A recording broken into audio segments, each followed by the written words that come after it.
scale-ups make smarter dev team choices. I mean, I've been changing this heading a little bit around before the webinar to sort of catch the essence of what I'm trying to reach here. But I think one of the reasons is that quite often when I meet startups in different sort of workshops and we talk early startups and even I mean scale ups as well, but one of the things that they're really uncertain about is how do we do with when we are going to build first a prototype or are we going to build a product? How do we get started? What do we do? And they all often say that, well, I had this guy in India or Vietnam or anywhere in the world really, and we tried that for some time and it didn't really work. It felt like it was, I mean, it's cheap, obviously, the pricing and all, but it felt unreliable and it didn't really turn out the way it worked. The communication wasn't really working and all.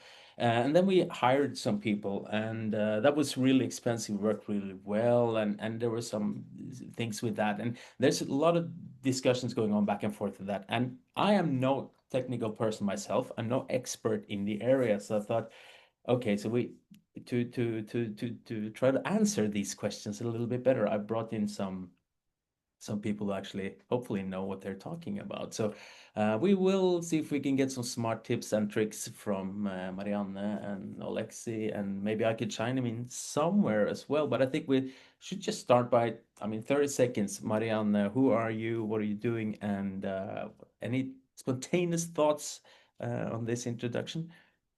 Yeah, thank you. So I'm Marianne. I work for Airmine, which is a small company based in Oslo, mostly in Oslo. And we make pollen forecasts. We'll cover a little bit more about the products later. But basically, we're a team of like 7 that are hired, and we use Innocode or Yulieta to actually deliver. It's part of our development resources and to broaden the skills and broaden the capacity. Yeah, and I work mostly as I don't know, probably have 3 hats. That is a small company, but one of them is like a product manager. Another one is like tester. And also I'm doing part of the release process, posting things out, getting things through in close cooperation. So I work pretty close with the product from the idea until it actually is in production and also when it runs, the operational part of it. Yeah, that's me. Cool. Alexey. Yep, I'm working for Innocode more than 10 years, and mostly my work related to mobile development, but also I did a lot of work for backend and worked with databases. So, yep, mostly my life connected to Innocode. Cool.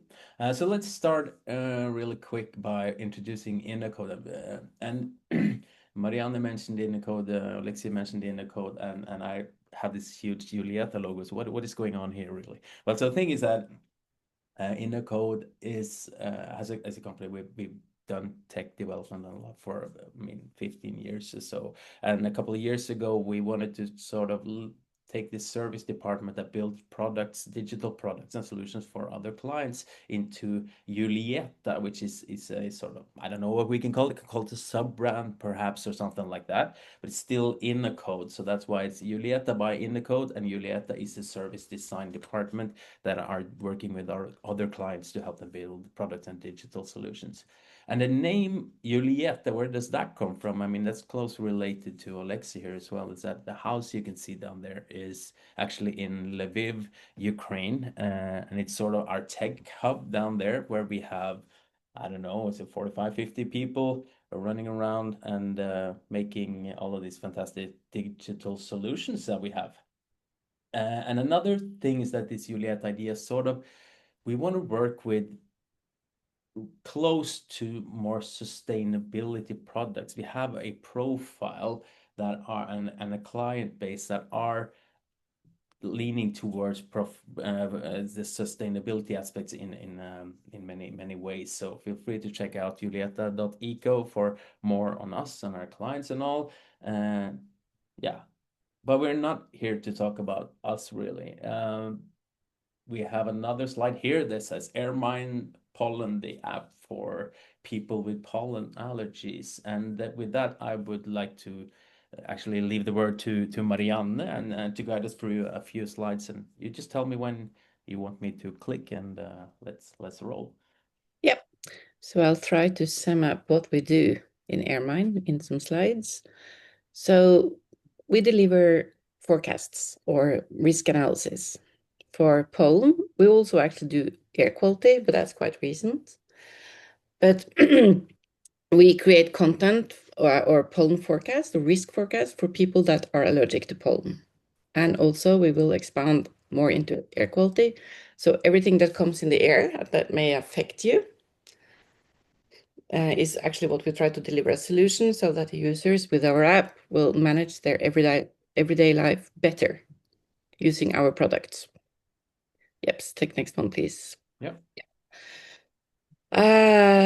Yep. So giving value to the user is that they know what is happening better. They can adjust. We're not a health company or a health tech or give medical advice. We stick to the more objective, the air quality and the pollen at where you are, or you can search and you can look at maps. And then it's up to the user to actually do the more medical part of it. We are a technology company. We do have our own technology, our own models. That's the forecasting models or risk models that is developed by us. There is more on that on the next slide. And we deliver through, that's fine. Sorry. We deliver mostly through our app, and we also do have some solutions for signage and for the web so that people can, companies like this pharmacy you see in the picture, they give us money and they can show the pollen risk forecasts in their shops. Yep. You can take next one. Yep.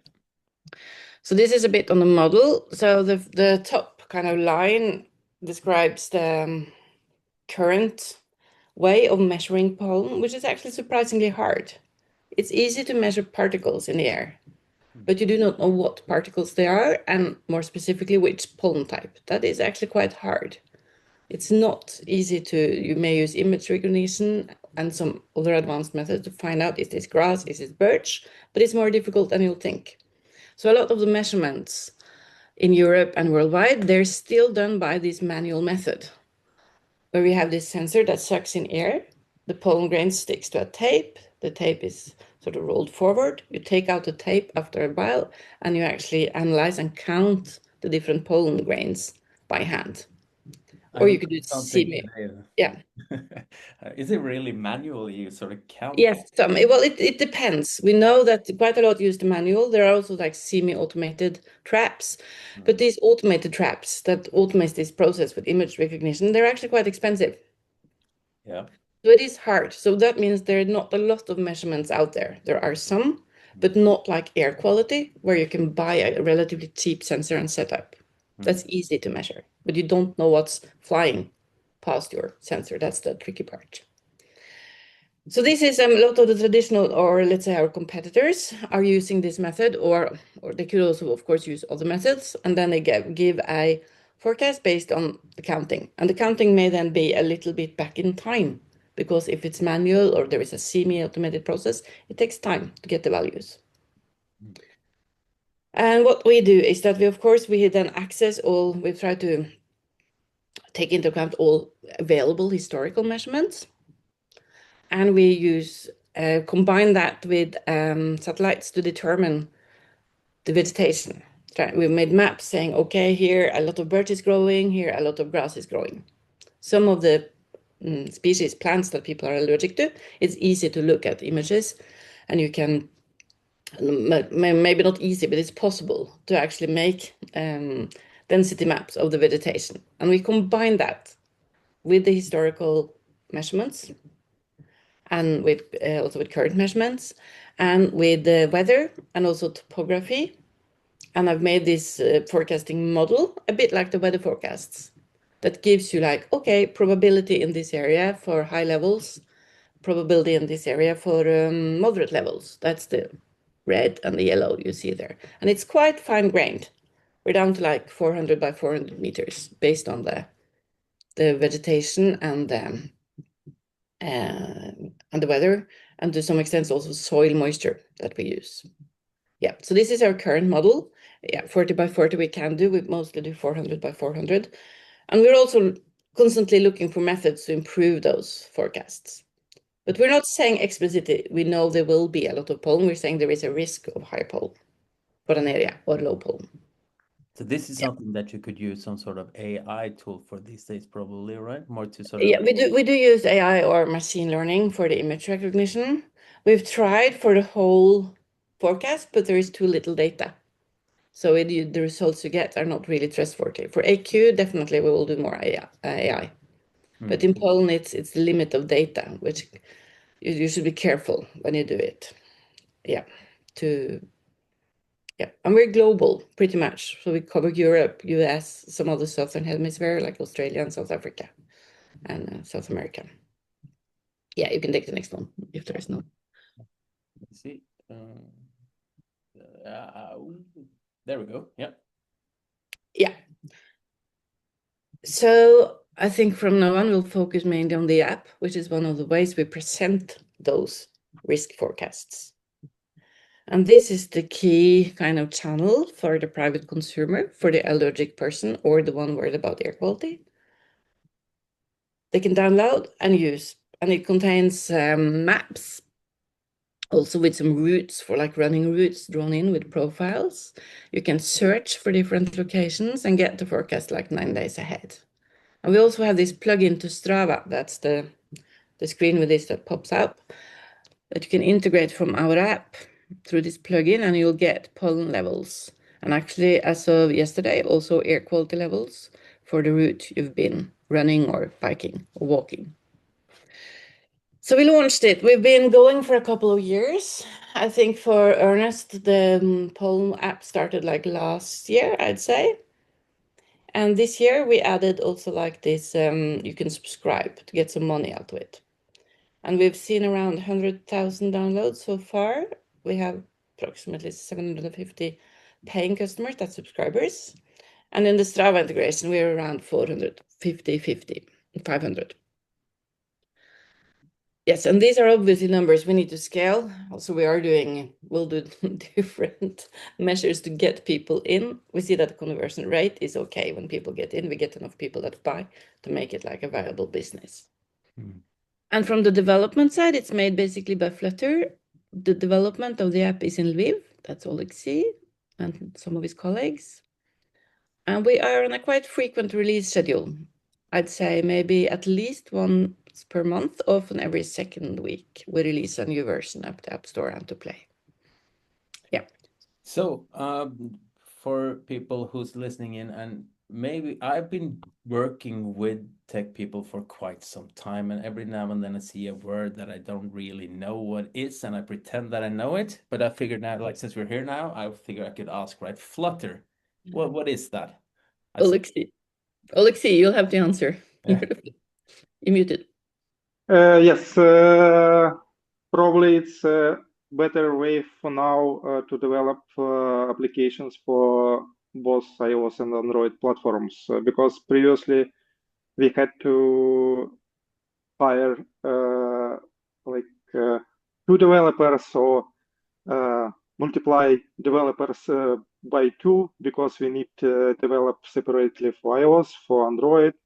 And Flutter brings to the, it's not like a pioneer in this way. We have different tools, and we have different tools for multi-platform development. But Flutter and Google, it's a Google's tool, and it's like provides a more efficient and very nice and easier tool for development, and speed ups development dramatically. So, yep, it's a better way to implement such applications for now. I think so it's a tool then, right? This Flutter. It's framework and language, but switching from native development to Flutter very easy, and I recommend it. Yeah, cool. I learned something more today. Learned about pollen and learned about Flutter.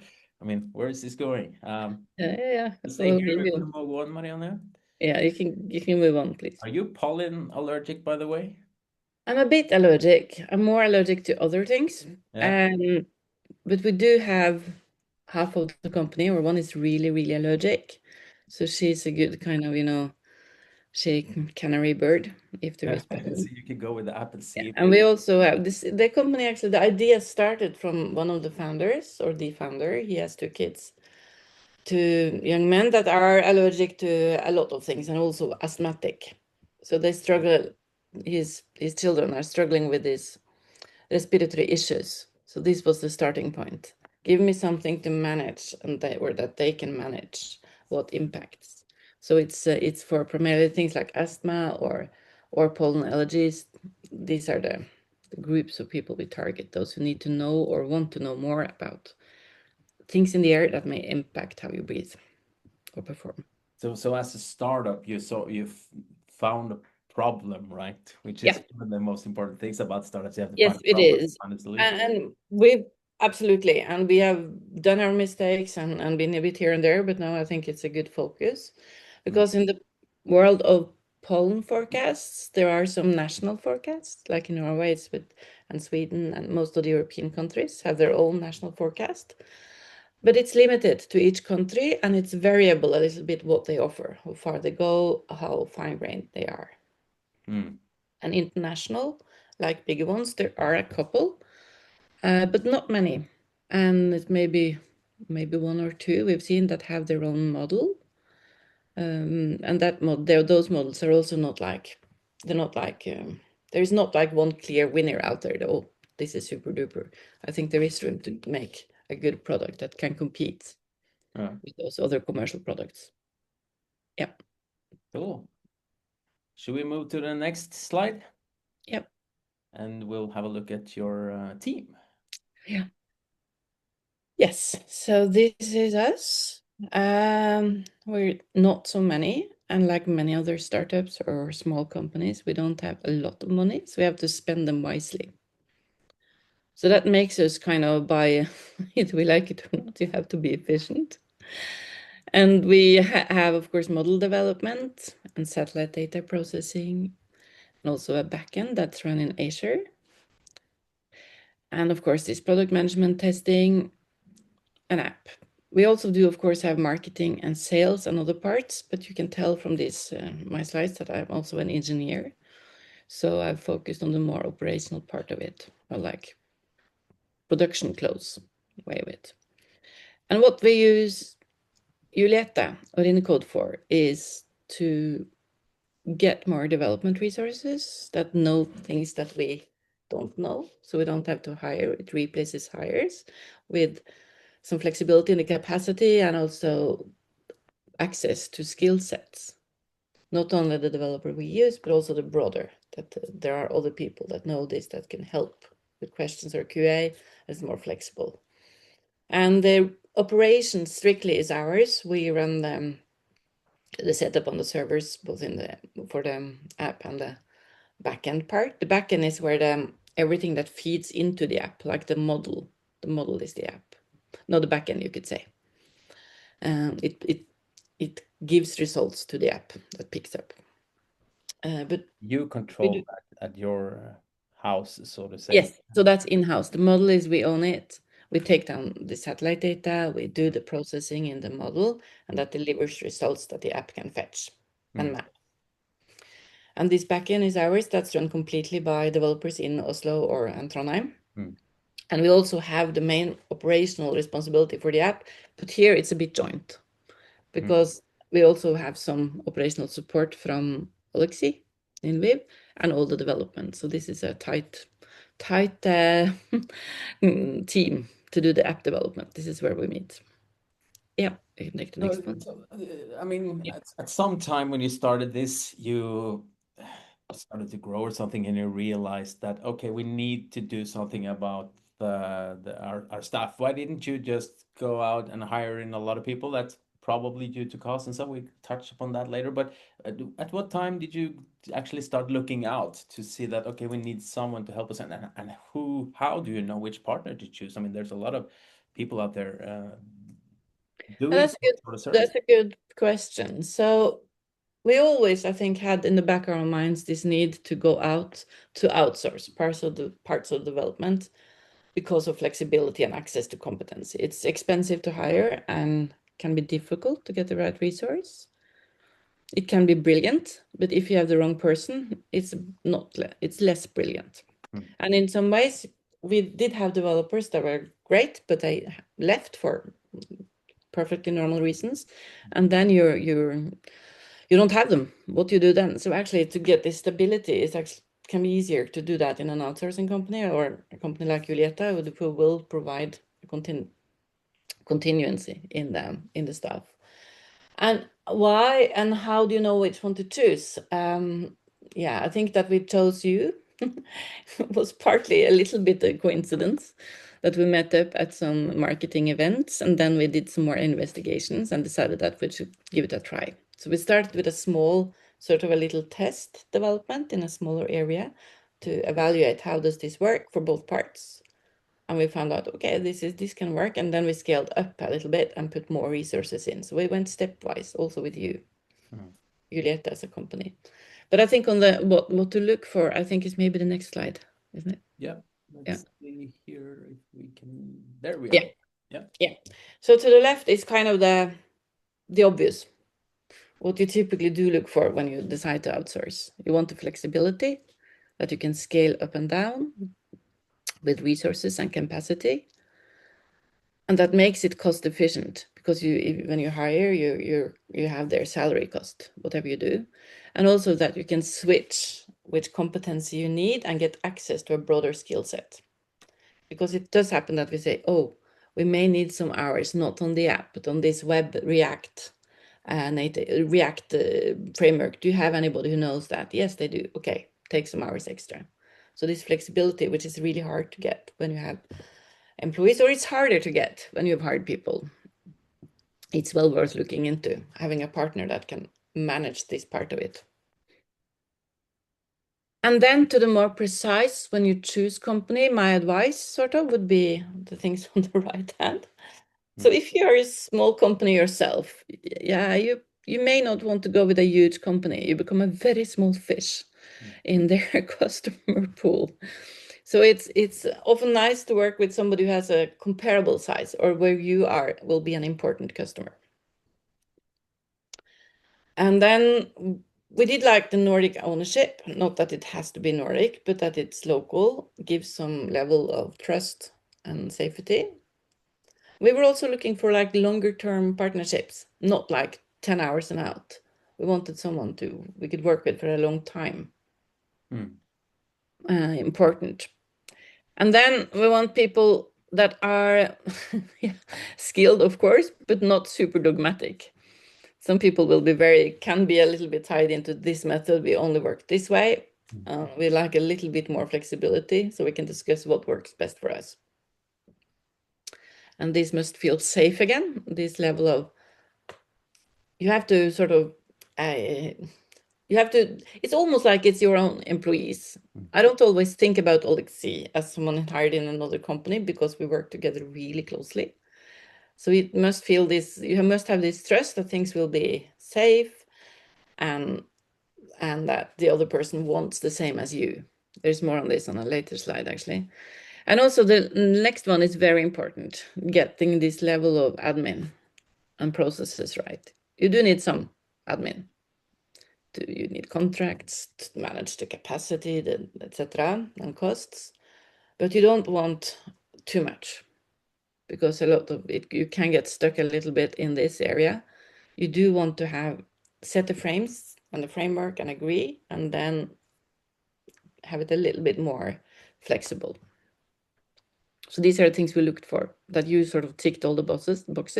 And also I'd add one thing, that you want to hire somebody where you get the feeling that those who work there like to work there, that they treat their employees nice, and that the work environment is good, because that means they will be able to attract happy and skilled people that will stay. So that's actually a good one to look for in companies. You want to have a place where people like being. Yeah, that's true. I mean, the internal culture is quite important. It's very important. So I should have added that, I think, on this one, when you sort of your little checklist for what to look for. Yeah. Yeah, as an old brand builder, I used to work with a lot of brand building before. I always say that the brand is built from within, right? Yeah. And the way we feel inside the company, it Yes, will show out to the world, you know. it So will. yeah, And it will impact your results. yeah, definitely. Cool. Should we get to the Yeah, this one? I can take this one. So how do we make this work then? Yeah. Yeah, I try to think about why does it work? Because we Yeah. do feel it works. Yeah. Then Alexey can protest later, but these are the things that popped up in my mind. So the first is this commitment and long term, that you can plan a little bit, and it goes very much in hand with the next one, the ownership. That your outsourcing company and the people you work with, they also feel responsible for what they're doing. They think about it. They just don't delete. They're not only delivering, oh, do this and then do that. It's much better when the other part or the developers on the other side have this feeling, okay, does it work? How can I improve it? You think about it, you really own the product together. Really important. And then you need a certain long-term commitment to really get that ownership, and that's really key. Really, if it's a short assignment, very precise, only like this block, and you put it in, not so important. But when you work closely with your main product or your main products, what you live of, you really need that ownership and commitment. And then more on the practical level, you have to communicate. And that could be, we do stand-ups like on online and weekly meetings. And we, of course, communicate through like Slack, and there's no middle person. Because that is something that I hear quite often, right? That you you don't really get to talk to the developer in person. Yeah. It's more like there's a lot of middle hands, and then Yeah. yeah. Absolutely. It's like this, how to not make it work is the opposite of what is on this slide, right? Yeah. Then you don't get the ownership. Communication breaks down often because you have to pass through maybe several kind of other persons. That will not work. And that's because you need the understanding to explain, and it's everything that can be misunderstood will be misunderstood. So you have to spend some time on communication, and that could also be on the next one, the structure, a little bit on specifications, or where you want to hit the right level again. You don't want to specify everything, especially not a house, because I'm not the one doing the building. So my key task is to do the what and why. And also even there, I'll get like, okay, if the developers have another idea, I listen and say, okay, maybe ours what wasn't that good. Let's go for yours. And the structure, to keep it kind of not completely loose, we use Jira. And we use sort of, I would say, a Kanban Scrum, that we set up releases. We don't do dedicated sprint necessarily, but in practice, we more or less do. Where we have this meeting every week where we go through and look at priorities and also look a little bit ahead. But if it doesn't work, and I've done other outsourcing experiences in both in Airmine and other companies, which have not been fantastic. And I think it's really then, yeah, you never got to the ownership part. And that could be a lot to do with the next one, that we couldn't talk to the same developer or developers over time. That could be lack of language skills, or that they switch in the company and it flows through one kind of manager who has to translate it and then up again. And also that you try to specify too much as a owner of the product. You have to, I think it's better to let something a little bit loose to get the good ideas, not make a detailed spec. It's about trust, everything. right? Yes. Yeah. So, Alexey, how do you feel about this? I was thinking about this no middle person. I mean, there's probably a reason why a lot of companies has a middle person, and I mean, I mean, just getting an order from your boss to do this and this and that and leave it back to your boss, and you don't ever meet the client. I don't know, have you worked like that before, or how do you feel about working directly with the clients like this? Probably it's my first experience, maybe not first, yeah, but how to say, more important experience to talk directly to customer every day, every week, and I can confirm that it helps us to understand and decide more quickly because yes, I can ask, for example, Marianne about some misunderstanding, and I often ask in Slack, does I understand correctly some questions or some goals, and Mariana quickly answers, and then we decide what exactly we need to do, and yeah, it's very important and helps in speed, in development speed, and accepting some decisions. Yeah, so yeah, I agree.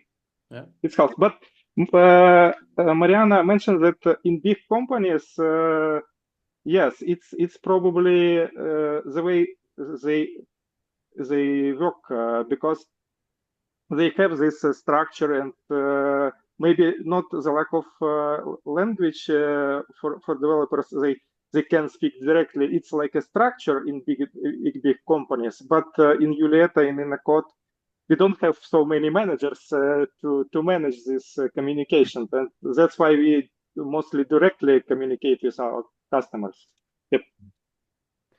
Yeah, and I think that's definitely one of the things that makes, yeah, it's quite important. Yeah. And I think, I mean, I worked with a lot of consultancy companies over the years, and some of the big ones can actually be really good, but that they're better if you're a big client yourself and it's set up. And then the classic pitfall, I'll call it, by outsourcing is that it typically goes to another country, which is not your own country. And then you get the language barrier, and you get also sometimes get this culture barrier a bit. So this kind of where you have to pass through 3 managers and up again, it's not necessarily only the size of the company, the outsourcing company, but it's like what they believe in, and also sometimes a little bit about their resources. And I often suspect also that sometimes you're sold one resource, and when you get to start work, it's another one tipping in, and that is, hey, what happened? You were supposed to work with that guy or that. Yes, and as a customer, of course, you should accept if there is some changes and flexibility, but you actually do want some stability in it. Yeah, this is the ownership part again. Yeah, for sure. I want the others to. We should feel the anxiety, share the anxiety, as I say. Okay. That's right. I don't want to You should carry it think all about the product and think, oh, well, how, and also the other way, how can I make it better? That's a joint effort. Yeah, so we use Jira. We have the almost daily stand-ups. That depends a little bit of the capacity. Right now we're on a bit less than we were previously, and then we do like twice a week.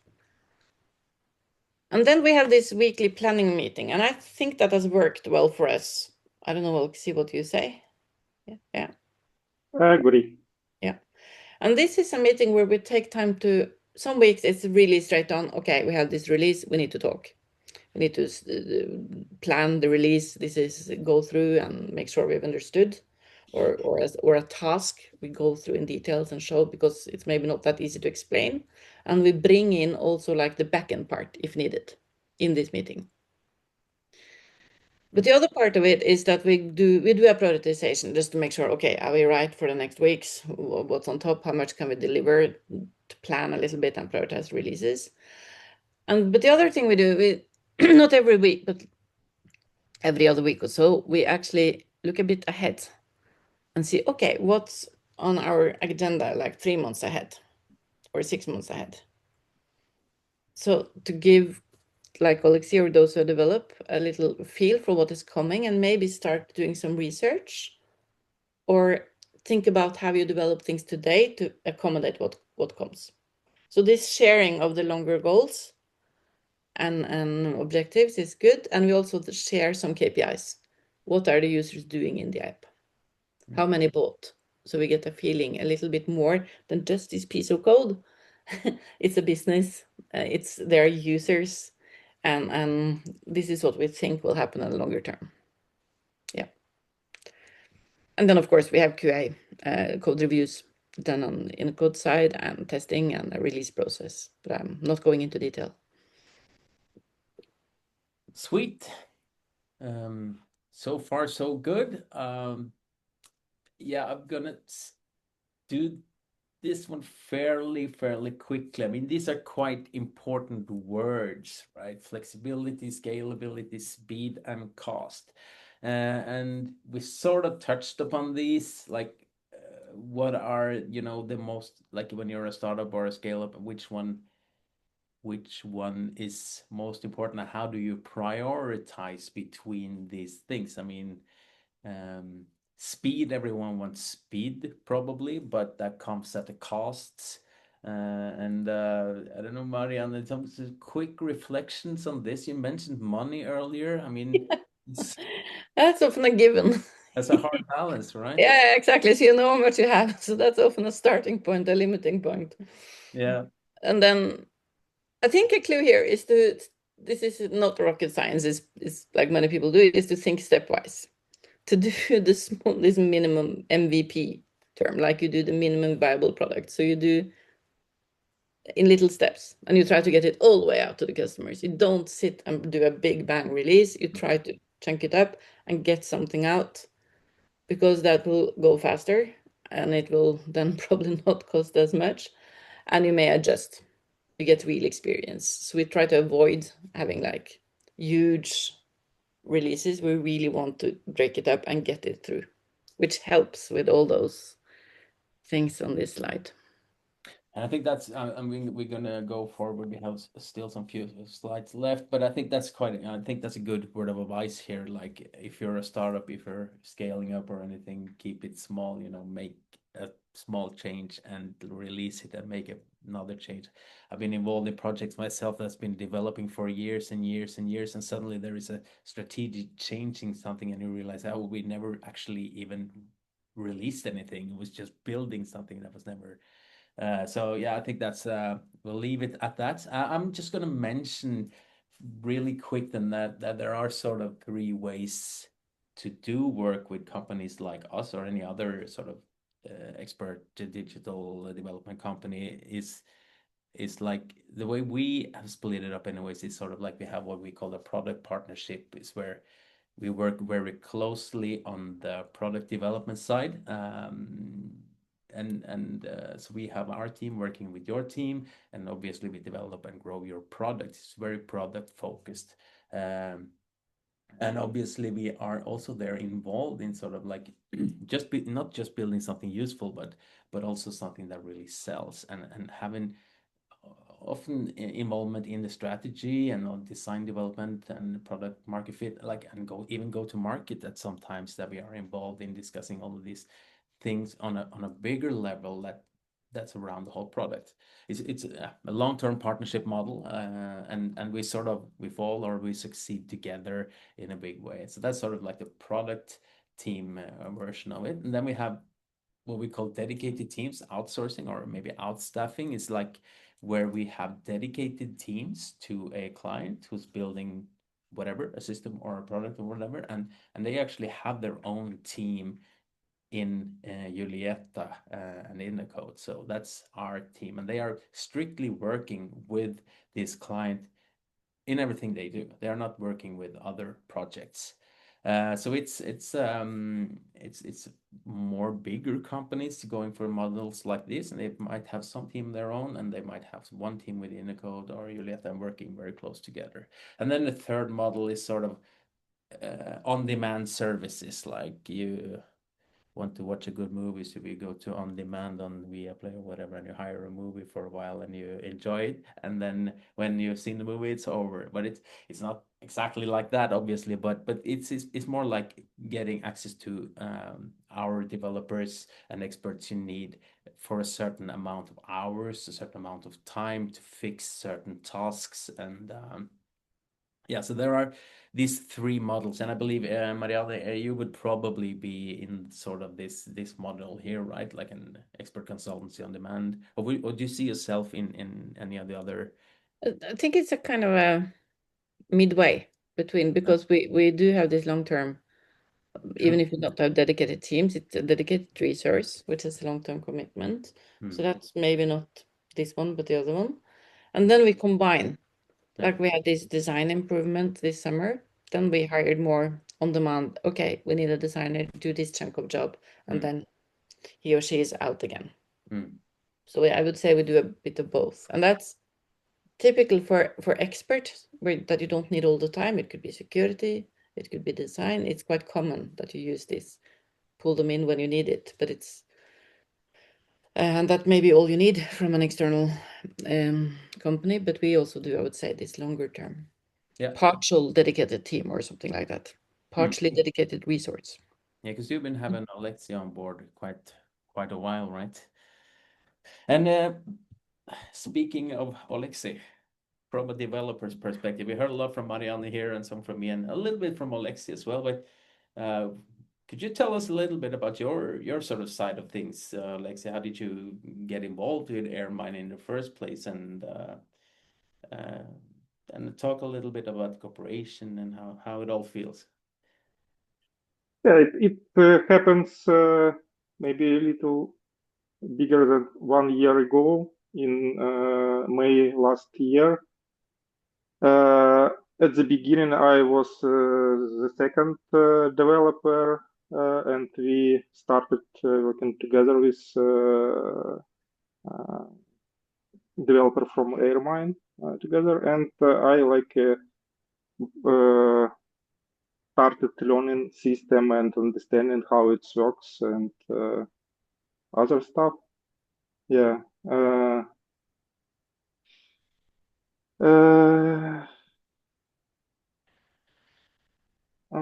So yeah, sorry. Maybe some questions next. Yeah, sure. So I mean, you started and you learned. Has anything changed in the way you work with Airmine? Are you doing the same thing now as you did when it all began? Yes, it's at the beginning. I did, as Marianne mentioned, I did some maybe not so small, but very extracted and separated task exactly for subscriptions, and it didn't break the application, but we can verify our collaboration. And after one of half of a year, I stay only one developer in the Airmine, and for mobile development, and the whole responsibility. I received the whole responsibility for the application, and yep, it's changed dramatically my attention for this project. So yeah, everyday meetings, weekly, maybe once release for 2 weeks. It's pretty fast, and yep, we did a lot of work in this period of time. And how do you feel about working with a sort of Airmine's team? Because you are probably working a lot with them, like the Airmine team, or are you maybe even more than with the colleagues in Yulieta Innocode?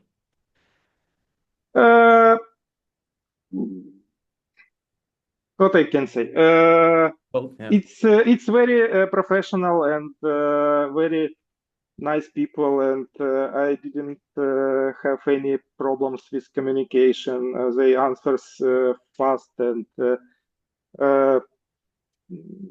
very good feelings about communication. And I don't know, maybe it's me, maybe it's them, but yeah, I don't have any problems, and very comfortable to comfortable to work with them. Yeah. Are you working mostly from home, or do you? Yep. Yeah.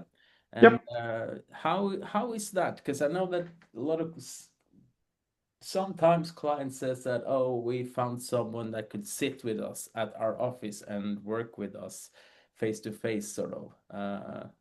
I almost said old school, like before pre-corona stuff, but I guess people work together now as well. But Marianne, how do you see that that sort of distance? I mean, is there a feeling, oh, the developers are very far from us, or how did, yeah, real life versus distance?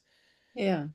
Well, to be honest, I don't really think about someone is in Lviv and we have people in the Oslo area where we're based that are, it's hard to get some people come to the office. A lot of people like to work from home. So it's kind of doesn't matter where people are sitting. The time zone is almost the same. That can be a bit tricky if you work with totally different time zones.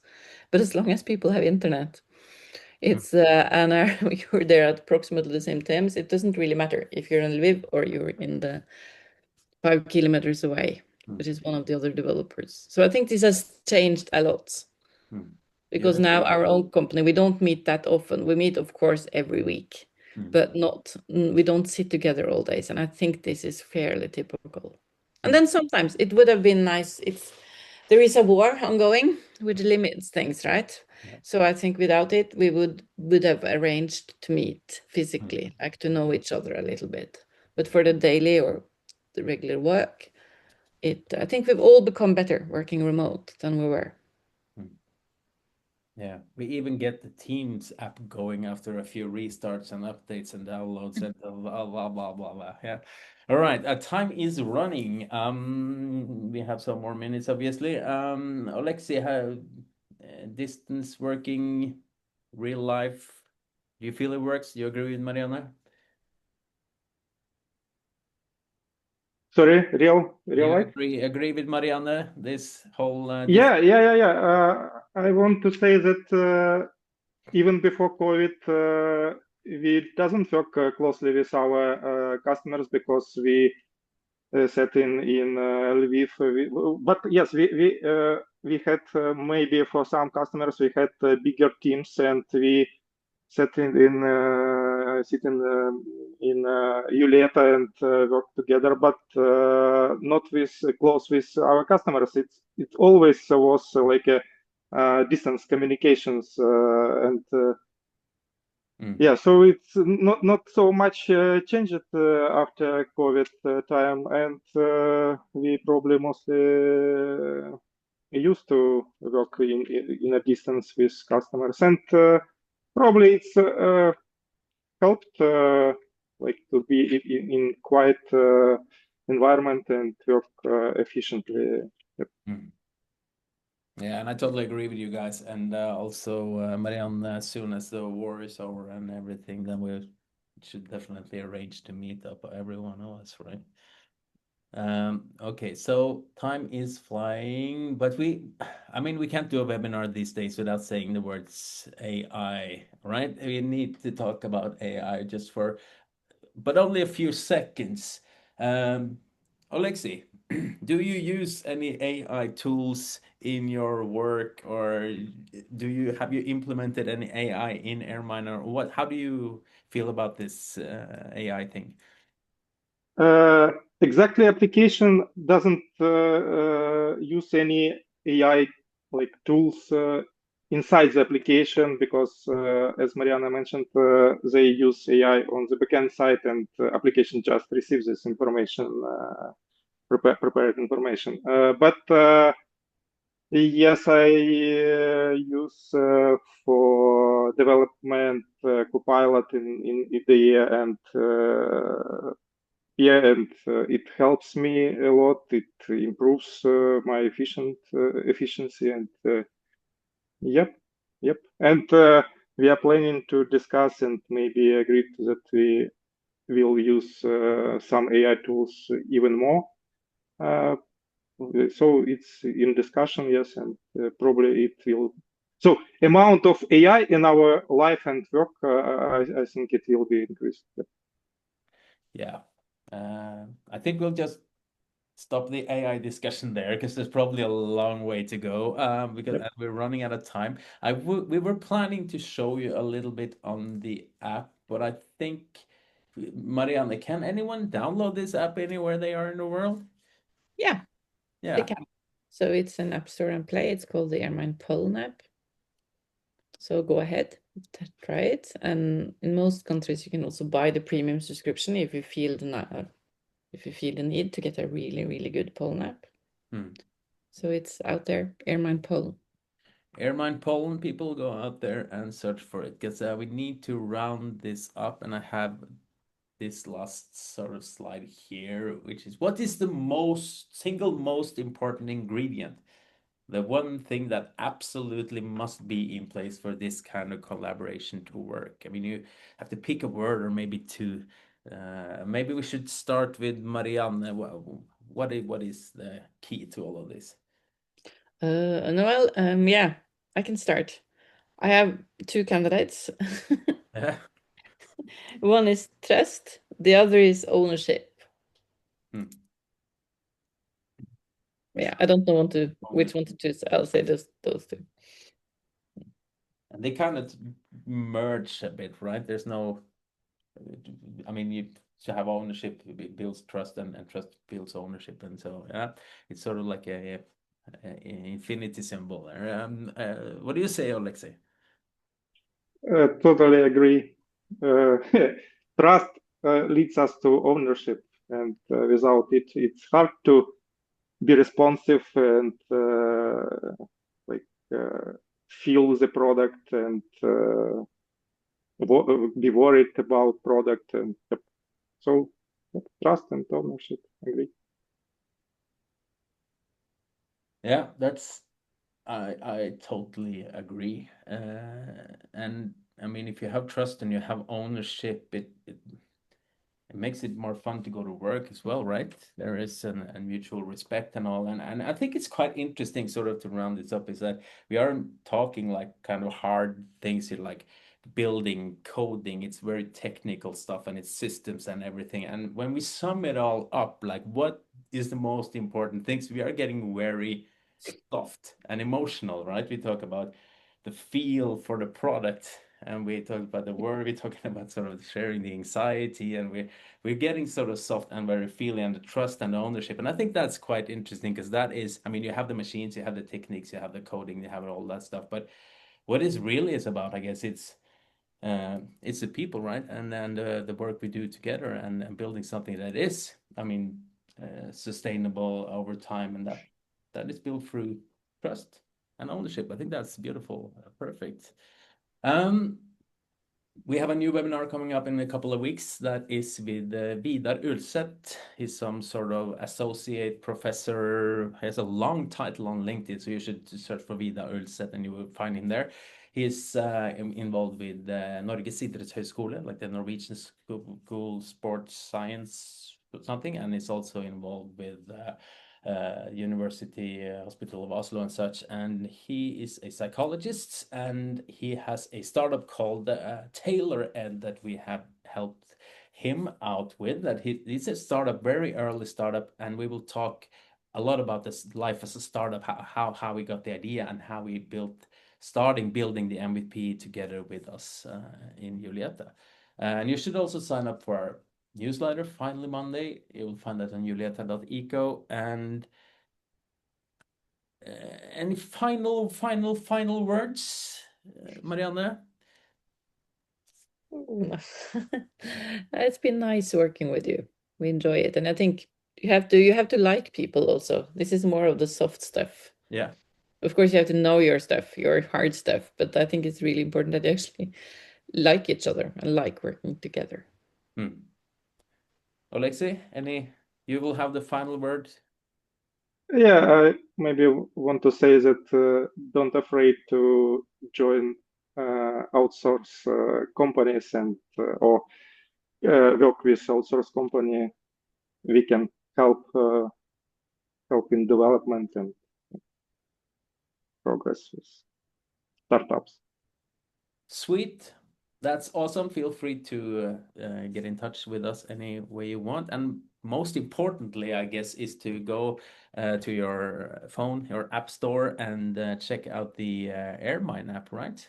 And with that, ladies and gentlemen, thank you very much.